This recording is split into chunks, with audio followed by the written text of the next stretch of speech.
বিরুদ্ধে কথা হবে, ইসলামের বিরুদ্ধে কথা হবে। কোন মুসলমানের বেটা যদি চুপ থাকে, ওর মধ্যে ঈমান নাই, ওকে প্রতিবাদ করতেই হবে।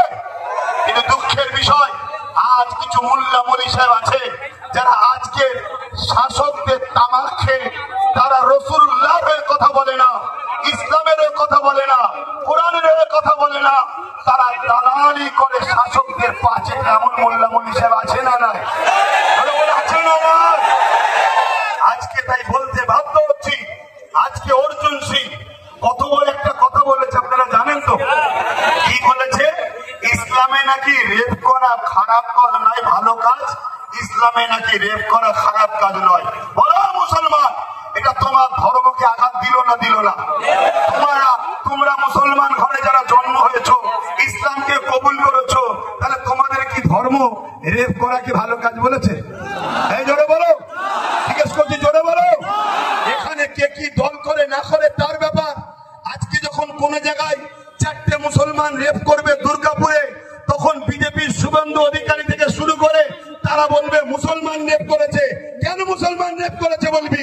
তুই তো বলবি টিএমসি রেপ করেছে। কেন? তারা তো টিএমসির লোক, তারা মুসলমান নয়, তারা তো মুসলমান নয়।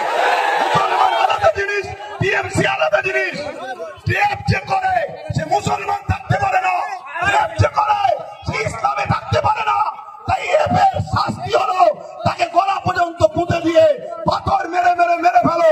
তাহলে তোরা আজকে রাজনীতির স্বার্থে বারবার ইসলামকে আঘাত করবি কেন?